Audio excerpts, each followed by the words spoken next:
Let me know when we're ready. We're good? Rolling? I thought that said Selena Gomez then. It's Carolina Gomez. I know. Good afternoon. Thank you so much for joining us as we preview the match against FC Cincinnati. Right now, we're going to get started with head coach Phil Neville, followed by defender Damien Lowe. Morning, guys. I suppose the a quick update on where we're at as a squad, as a roster, in terms of injuries. Joe are out, Ian Frey out, Nick Marsman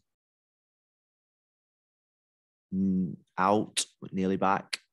Ryan Saylor will play some part of a scrimmage game at the weekend. So, but he's out of the first of the MLS team. Jovin Jones, I said Jovin Jones is still out, but he's back in full training.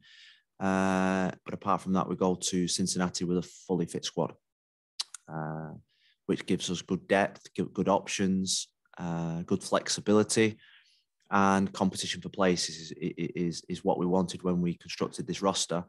And so I'm really looking forward to the game on Saturday. I want to build on a lot of the positives from last weekend.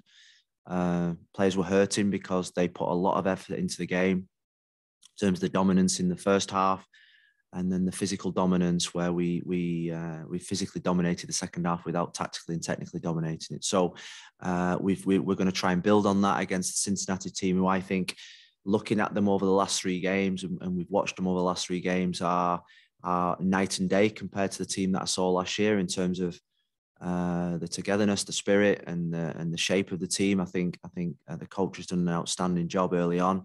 He's in it's a stadium that's, I think, it's one of my favourite in the MLS in terms of sort of like a proper football stadium. The fans are right on top of you. It generates a real good atmosphere. And I hope the players will enjoy going there on Saturday to perform in what is a really important game for us to respond and to bounce back and to get a real positive result, which I believe is just around the corner. If you have a question, please raise your hand. We'll get started with Lauren from Inter Miami, then Franco Panizo, Sun Sentinel. Go ahead, Lauren. Well, you kind of touched on the positives from last match. Feel a little bit more about.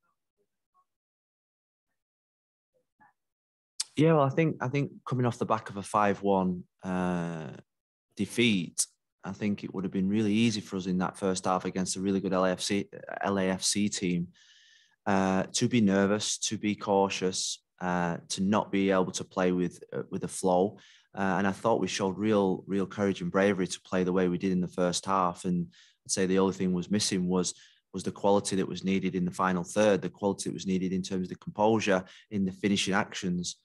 And that's where we need to be more ruthless now. 1 goal in 3 games, we need to improve on. In the 3 games, we've had 37 shots on goal, 19 on target. So you're thinking, compared to where we were last year, we're definitely creating a lot more.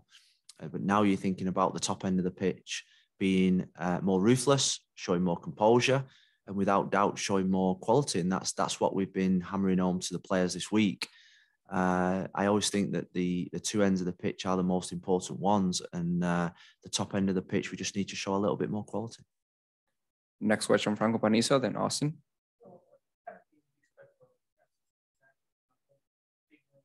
Yeah.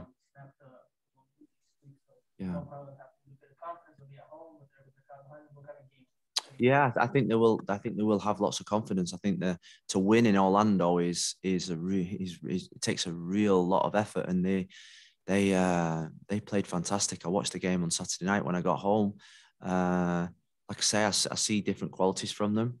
I know there's a Philadelphia influence with the coach and the CSO. So, you know, there's traits of what you see at Philadelphia, and I'm a massive fan of Jim at Philadelphia. So I see traits with the Philadelphia style, harder to beat, an aggressive team, and a team that will want to build on their performance against Orlando and start getting some momentum. So, and I suppose from their point of view, they're playing against a team that's lost the last 2 games. So we're going to have to play really well. We're going to have to play really well. We're going to have to probably replicate our form in this stadium last year and better it, because we're playing against a better team, to get a result on Saturday. So that's the challenge for us. Next question, Austin. Then we're going to go to the call to Mike DiPasquale. Go ahead, Austin. Yeah.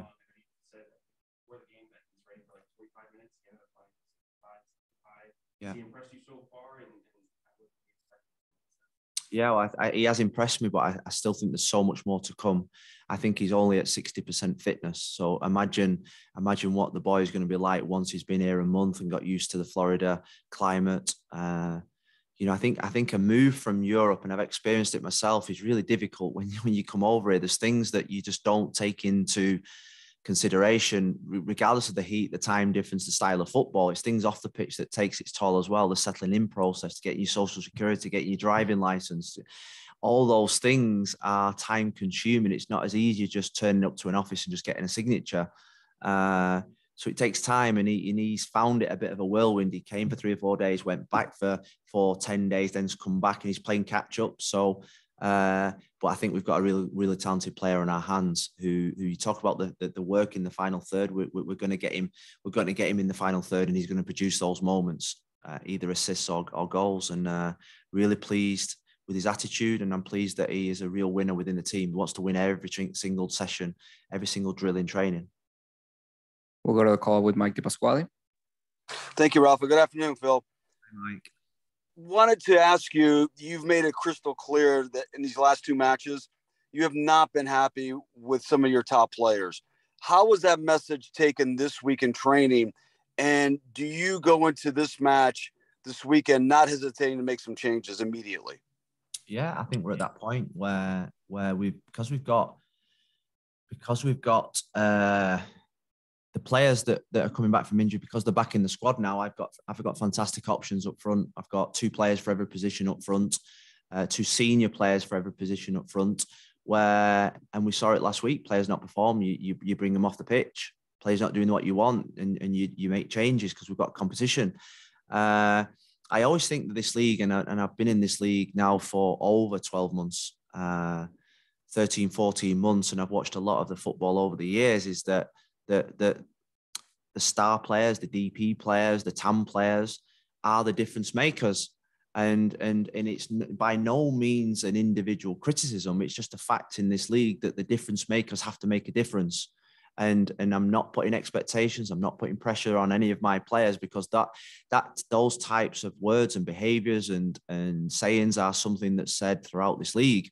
So you need your best players to stand up and perform and to deliver. And I think it's the delivery, the ruthlessness, the goals and the assists now that I'm demanding from my team. And I always think that and I go back to when I was a player, I look for the difference makers to deliver in the big games. I look for the difference makers to deliver when it matters. And it's no difference whether it's the MLS, the Premier League, La Liga, Serie A. The real difference makers have to deliver. And if they're not delivering, then that's the pressure and expectations that comes with their position. All right. More questions? We'll go to Franco, then Austin.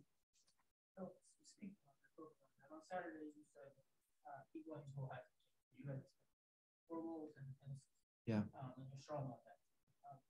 From my vantage point, is tactically the role has changed a little bit. Maybe not your expectations, but tactically it has changed.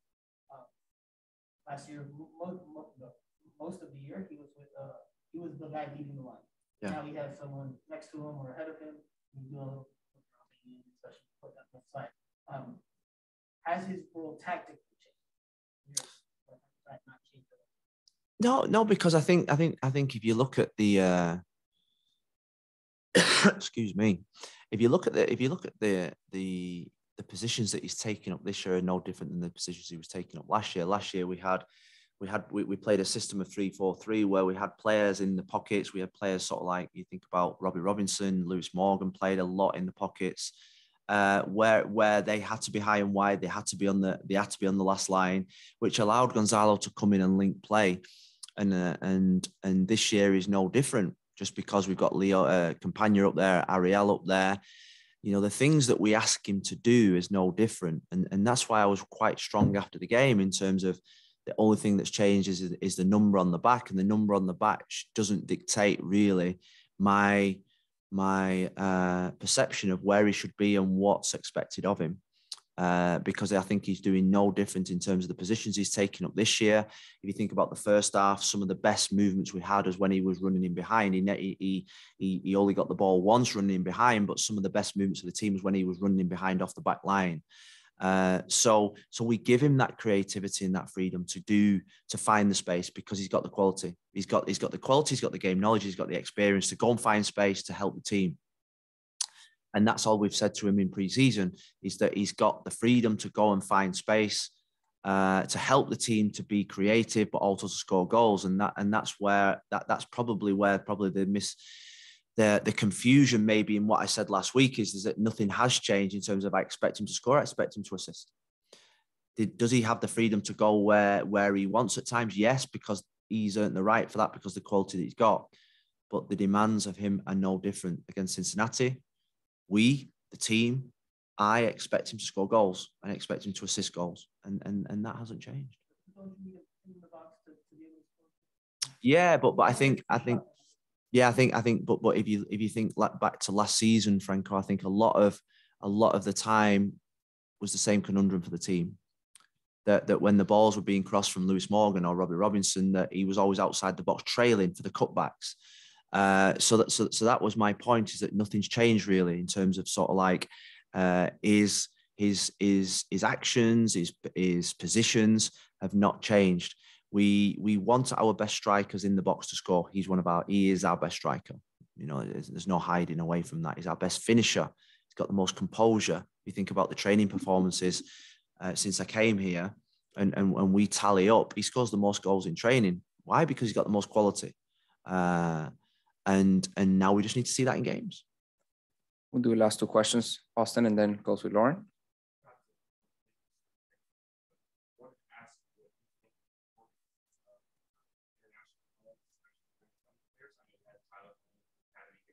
Yeah.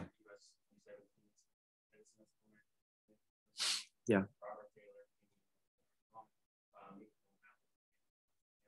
As a club manager, especially for young players, when you see the importance of these international colleagues are, and how do you see their progression as players? Yeah, I see it as vital. I've never been an international manager. I have been an international manager. I've never been a manager at club level that doesn't want his players to go to international football, because I think the benefits and the learning benefits that they have from going and playing. You think of Quinteros is going to go and play against Brazil, one of the best, most iconic teams. Edison Scott is going to go and play with senior international football. Ame Mabika is going to go and play with Zambia in two international friendlies. Damien Lowe plays 3 massive games for his country. Yedlin plays 3 massive games for his country. Harvey Cousin plays for Republic of Ireland in one qualifier and 1 international friendly. That for me is a massive learning curve that will benefit into Miami. Can only benefit into Miami. Do we lose them for 5-6 days training? Yes, but when they come back, they've played against some of the best teams in the world, the best strikers, the best defenders, the best midfield players. They've experienced something that probably they can't experience in a short space of time here. So they come back better people and better footballers. So do we want them back quicker? Yes, we want them back quicker. We wish we could get them back a day earlier so we could have a couple of days preparing for the Houston game. But modern football now, and with the COVID situation, with the three international games added to these windows, it means that when they come back, we've just got to suck it up, and every team's in the same boat, and we've got to produce a team to go out there and perform against Houston, and that's the jigsaw for a manager, is we've got to get them back fresh and at different levels. So I love it when they go away. It shows that they're showing in good form for us. It shows that we're developing good players. It shows that this club has a lot of international players, which is good. And I think it's great for their player development. Last question, Lauren.